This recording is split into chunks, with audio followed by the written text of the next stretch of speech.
Filipenses, capítulo 25.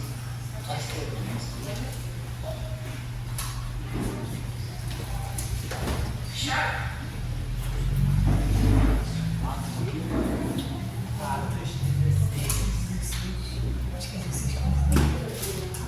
Acharam aí? Atos 16, 25. Atos 16, 25. Aleluia. Glória a Deus. Começa a ler aqui. Por volta da meia-noite, Paulo e Silas ouviram, oraram e cantavam hinos a Deus. E os outros presos ouviam. De repente, houve um forte terremoto. Até os alicerces da prisão foram sacudidos. No mesmo instante, todas as portas se abriram e as correntes de todos os presos se soltaram. Quando o carcereiro acordou e viu as portas da prisão arrancadas, imaginando que o prisioneiro, todos os prisioneiros haviam escapado, puxou a espada para se matar. Só até aqui, que o resto eu vou explicar.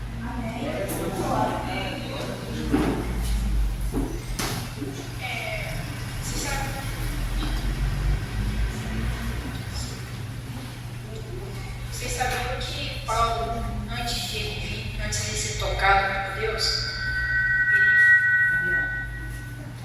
ele era guerreiro de Saul, Saul. Ele não gostava, não é que ele não gostasse dos cristãos, mas Saul não gostava.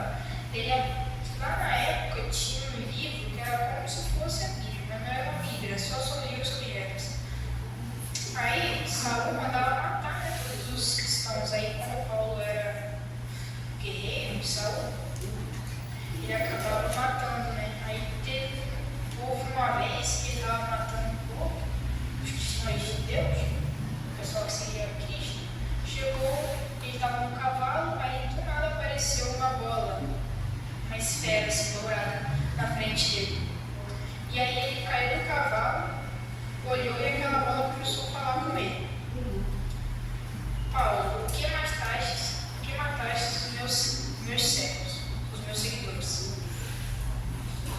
Aí, depois disso, ele se converteu. Glória a Deus. Você imagina uma bola dourada vem, aparece na sua frente, você cai do cavalo, o cavalo vai embora, e essa bola começa a falar com vocês, perguntando por que você mata os seus servos. Quem que nos converteria? Aí, então, eu vou explicar. Depois disso tudo, Paulo e Silas, eles foram presos. Depois disso tudo, eles ajudaram, eles foram pegando Paulo. Em toda a sua vida toda, ele é como se fosse, ele agiu como Jesus agia. Ele ia nos doentes e curava, orando e curava. Ele orava por eles e ele curava. Aí ele fez a vida toda dele. Aí, como ele fazia isso, ele foi para uma cidade e lá Paulo e Silas foram presos porque ajudaram uma jovem escrava da cidade em Filipos. Ela tinha um espírito que fazia adivinhações profundas. E seus dons ganhavam dinheiro com isso. Paulo, em nome de Jesus, expulsou os espíritos da jovem. Ela perdeu a capacidade de adivinhar. E os dons ficaram furiosos, pois não poderiam mais procurar honrar. Eles acusaram Paulo e Silas de causarem desordem na cidade. Pensa, você ajuda uma pessoa, você tira um espírito maligno em nome do seu Deus e ainda você é preso por isso. Tá. Aí tá. Depois disso, depois de eles acusarem de desordem na cidade e levaram ambos até as autoridades. Sem uma investigação justa, Paulo e Silas foram espancados e presos. Como assim espancados e presos? Eles foram espancados. Eles foram chicoteados e, tipo assim, o chicote daquela época era como que era parecido com o que Jesus foi chicoteado. Tinha pontas ali que pegavam pra lá na carne e soltavam. Eles tomavam esse o corpo todo sangrentado, eles foram presos.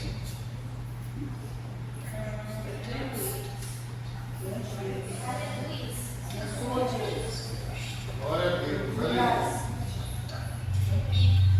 E presos, mesmo na prisão, não desistiram da fé. Continuaram orando e louvando a Deus, mostrando a coragem e confiança, mesmo em momentos difíceis. Pensa, você foi chicoteado, espancado, está todo sangrentado, tudo cortado aqui naquelas feridas ardendo. Você ainda vai para uma cela que é totalmente escura, sem luz nenhuma. Aí, Paulo e Silas começaram a cantar. Paulo e Silas, depois de serem presos, injustamente, convictos, estavam na prisão com seus pés amarrados em troncos. Mesmo sofrendo, eles não perderam a fé. À noite, em vez de lamentar, começaram a cantar hinos e orarem a Deus. Vocês conseguiriam? Sangrentado numa prisão que você não consegue enxergar nada. Vocês conseguiriam orar e cantar a Deus? Louvarem mesmo na dificuldade? Quem conseguiria? Aleluia.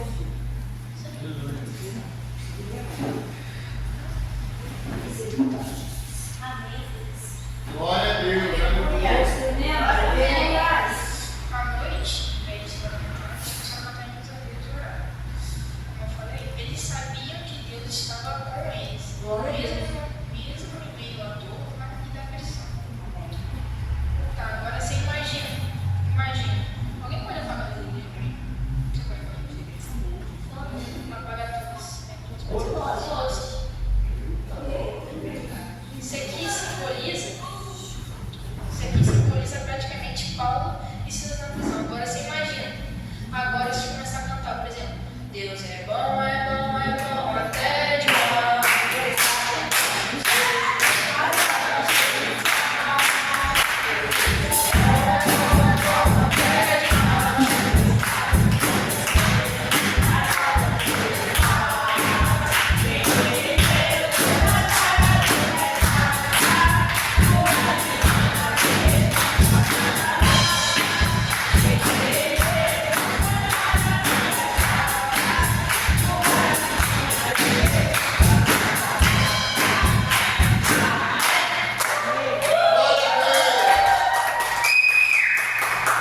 Era exatamente isso que estava acontecendo com eles. Agora vocês imaginem, sangrentado, todo o rosto, todo sangrentado. Glória a Deus, aleluia. Mas agora, Deus olhando isso e disse, não vou deixar isso acontecer com meus servos. Eles estão orando e cantando, mesmo enquanto estão sofrendo. Aí tá, enquanto eles louvaram e oraram, algo incrível aconteceu. Um grande terremoto fez a prisão tremer e as portas se abriram e as correntes dos presos soltaram. Aleluia. A corrente daquela época não era uma corrente igual que a gente vê hoje em dia, toda especial e tal, uma corrente grossa, feita de aço, pesada, difícil de andar. Imagina, um terremoto, as grades que prendiam todo mundo caiu, quebrou tudo, ninguém se virou. Deus santo. Aí, apesar de ter chance de fugir, Paulo e Silas ficaram na prisão, mostrando e confiarem em Deus. E esses momentos impressionou o carcereiro que, ao ver o milagre, perguntou como ser salvo. O carcereiro, nesse momento, pensou assim: todo mundo estava fugindo, todos os presos estavam fugindo. Ele pensou em se matar. Porque ia dar muito ruim para ele. Ele pensou em se matar. Aí, mesmo com isso tudo, mesmo Paulo e Silas tendo a oportunidade de fugir, nesse momento, depois disso tudo, ele falou: Paulo e Silas, não faça isso, ainda estamos aqui. Glória a Aí, Deus. depois disso, pensando assim: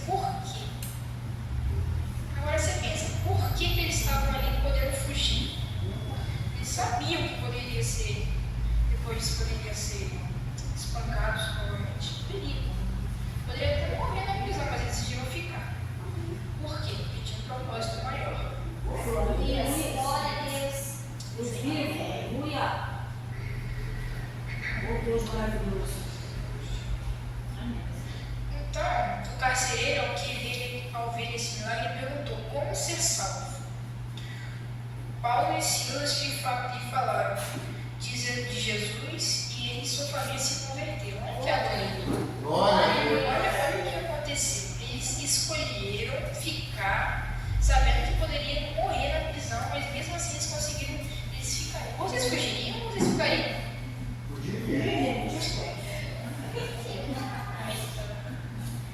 Aí disso. E por que eles ficaram? Pensaram em responder? Pelo propósito? Sim. Porque se eles tivessem fugido, uma alma ia ser morta. E ia não. Glória a Deus. Aleluia. Eles salvaram uma alma. Ainda converteram a família do carcereiro. Glória a Deus. Aleluia. Aí,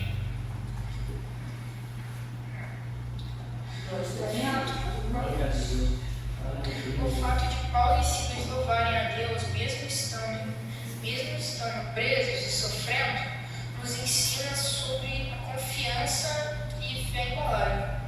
Mesmo nas dificuldades, devemos acreditar que Deus está conosco e que Ele pode agir em qualquer situação. O amor deles nos mostrou que a adoração a Deus não depende das circunstâncias. Como as circunstâncias? Isso, se por exemplo, se você só canta louvor, corinho, só quando você está, por exemplo, num momento feliz, sentado na sua cama fazendo alguma coisa, e quando chega na hora da dificuldade, na hora do aperto, na hora da raiva não começa, xinga, faz alguma coisa, perdão fala, mas você é crente bom.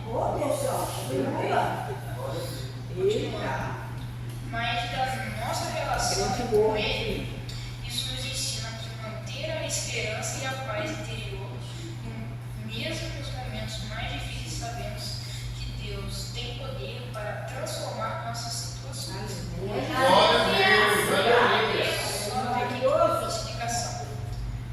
Sabendo de tudo isso, ele seguiu o propósito que Deus colocou na vida dele, ele seguiu isso aí até o fim, ele não parou. Ele seguiu, ele foi transformando a vida de pessoas, mesmo passando, por exemplo, ele fez o que Jesus fez, ele orava e pedia para que curava, aí ele curava, não é que ele curava, mas ele orava para Deus curar. Ou seja, nosso Deus é um poder tão grande, mas tão grande, que a gente só precisa seguir os mandamentos. Não deixar levar por qualquer coisa. Tipo, na Bíblia fala que nenhuma palavra ruim deve ser a nossa boca, ou palavras de maldição, palavras feias. Que só atrai bastante, né? E contando com isso tudo, o que vocês fariam no lugar de Paulo e Silas depois de ser preso? Eles saíram com muita cicatriz, mas eles em nenhum momento andaram para trás. Depois daquilo tudo vocês, por exemplo, depois vocês foram chicoteados, vocês andariam para trás ou vocês seguiriam até o fim?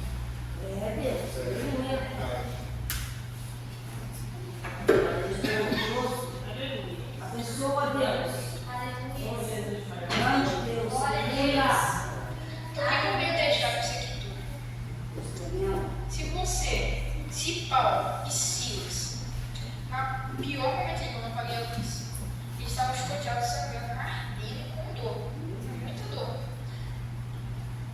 E você, no momento de prazer, você não lê a Bíblia, você não canta, você não ora, você não coloca o joelho para orar e agradecer por estar vivendo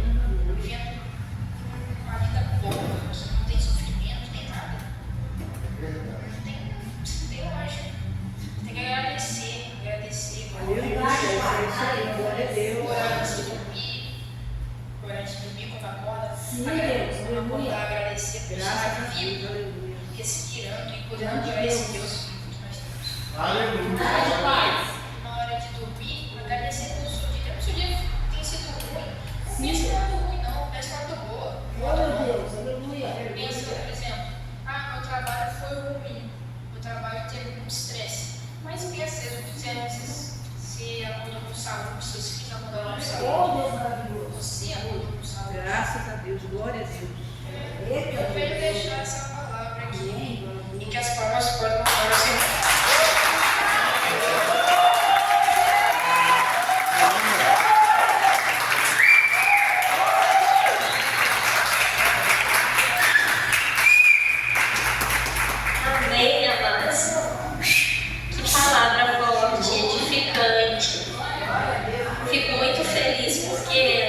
desde quando Deus colocou esse projeto nos nossos corações ali na escolinha, o avivamento que as crianças têm recebido é grande.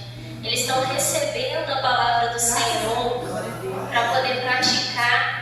E olha que coisa linda, como que Deus usou esse menino hoje para trazer uma palavra para a gente abençoar. E usou todas as crianças no louvor, no ministério. Amados, é o que ele falou aqui no final. Se no momento que você está bem, você não pega a Bíblia, você não louva, você não ora, que dirá no momento difícil. Nós temos que estar firmes e fortes na presença do Senhor constantemente. E nesse fogo que nós estávamos aqui avivados, no poder e na manifestação da glória de Cristo, transparecer para as pessoas o reflexo que é Jesus nas nossas vidas. É como eu sempre falo aqui em todos os cultos, às vezes a gente fica um crente cabisbaixo, triste, fraco. O que as pessoas vão olhar? O quê? Eu vou naquela igreja ali, olha como é que está o semblante daquele povo, tudo morto, parado. Não vou não. Mas a alegria do Senhor, ela é a nossa força. E ela é um espelho para que as pessoas olhem e se cativem para que venham até a presença do Senhor. Eu louvo a Deus pela vida do Paulo, pela vida de cada uma das crianças. E foi difícil para poder preparar tudo isso. Eu falo no reino espiritual também. O Paulo é testemunho vivo e eu falei com eles: vocês topam fazer isso? Eu sei que é uma responsabilidade muito grande na idade dele vir trazer a palavra. E ele não titubeou, ele falou: eu vou. E é assim que a gente tem que estar pronto na presença do Senhor. Eu vou. Porque se o Senhor falar para você assim: eu te chamo para fazer isso e isso, você está preparado para falar: eu vou? Eu estou aqui, eis-me aqui, Senhor. E eu falei assim: olha, existe uma coisa chamada reino espiritual. Eu expliquei para as crianças. O inimigo não quer que vocês cresçam. O inimigo não quer que vocês avançam na presença do Senhor. Então eu não estou profetizando, mas eu estou dizendo que vai acontecer durante a semana, antes do culto. O inimigo vai tentar parar vocês a todo momento. Então eu quero vocês orando em casa. Eu quero vocês se preparando. Quarta-feira, domingo, nós oramos intercedendo para que esse momento acontecesse. E aconteceu muitas coisas que o Paulo ele não contou aqui. Quer falar? Testemunho do que aconteceu com você essa semana? Para vocês verem como o inimigo é ardiloso. Ele tenta parar a obra de Deus. Então, essa semana, não é essa semana, mas umas 2 atrás, eu estava na escola e eu passei tanto mal, que eu fiquei 1 hora no banheiro só vomitando, sem parar. Eu levantava e vomitava. Ele viu. Ele teve quase que me carregar.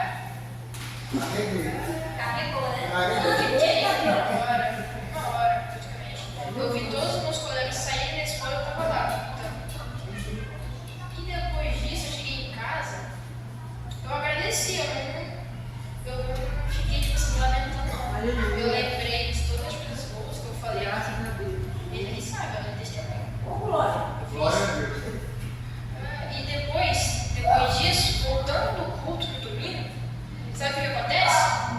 Houve um acidente, a gente parou o carro para entrar para nossa casa, né? A gente parou no portão para nossa casa, veio uma moto, onde estava, ela veio certinho na minha porta onde eu estava.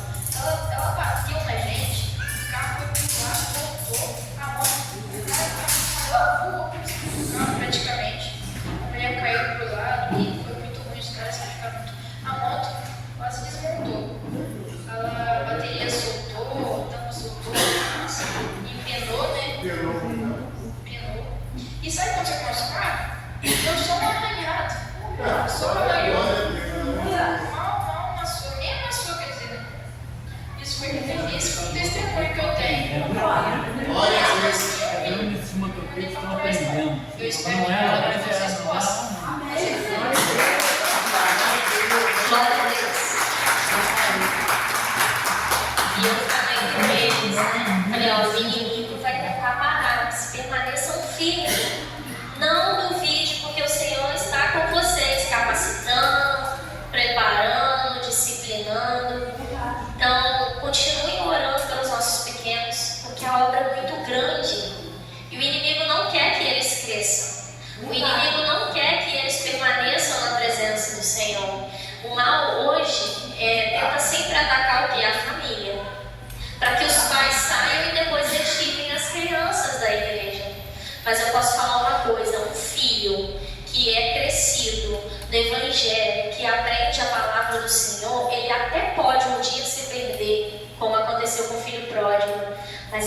nunca vai esquecer o que tem na casa do pai dele. Ele nunca vai esquecer como é estar na presença de Deus. E nunca nada vai preencher nossas vidas, porque nós sabemos quem é o nosso pai. Nós sabemos o que ele tem para as nossas vidas. Então não deixe de ensinar as crianças, não deixe de capacitá-las, de prepará-las. E como o pastor Léo falou aqui no início, começa por nós. Nós temos que ser o exemplo. Nós temos que mostrar ali para eles como é estar com Cristo, verdadeiramente. Então, para que nós possamos viver com o Senhor, estar capacitado, confiar na palavra dele, buscar na palavra dele. E o legal que o Paulo falou ali comigo na salinha, quando ele estava contando testemunho, é que ele falou assim: professor, eu não precisei ir para o hospital. Sabe o que ele fez? Isso. O que ele falou para mim assim: professora, eu deitei porque eu estava fraco e dormi. Amados, quantos de vocês aqui adultos não estão conseguindo descansar na presença do Senhor? Às vezes a gente passa mal, quer ir para o hospital, fica na fila, fica angustiado, e toma remédio, toma injeção, toma isso, e não consegue descansar. O Paulo, ele pôde desfrutar dessa inocência de conhecer que ele ia ter as bênçãos deles atendidas, as orações dele atendidas. Ele descansou no Senhor. Então, para a gente encerrar o culto, antes do pastor Léo vir orar, eu gostaria de que vocês ficassem de pé nesse momento, no ato simbólico. Vocês entregassem para o Senhor Jesus tudo que está na sua vida te trazendo perturbação. Tudo que talvez te ensinaram de forma errada, assim como hoje a gente aprende com o exemplo de Paulo. Quando ele era Saulo, ele perseguia os cristãos, atacava os cristãos por conhecer ali de forma errada e achar que o que ele seguia era o correto. Mas depois que ele realmente teve um encontro com Cristo e ele reconheceu quem era o Deus da vida dele, ele pôde ir pregar o evangelho verdadeiro. Ele passou a jejuar, passou a orar, passou a pregar, passou a levar o nome do Senhor. Como Paulo disse aqui, ele passou a curar, a operar no nome de Jesus. O que hoje tem impedido você de fazer isso? O que hoje tem impedido você de ir e pregar o evangelho? O que hoje tem feito a sua vida parar, feito o seu lar ficar turbulento? Em Mateus 11, 28 diz assim: venham a mim todos vocês que estão cansados e sobrecarregados, e eu lhes darei descanso. Então, nesse momento agora, eu gostaria que vocês colocassem sua mão no coração e fechassem os seus olhos e descansassem no Senhor Jesus. Entrega para Ele agora, como um ato de fé,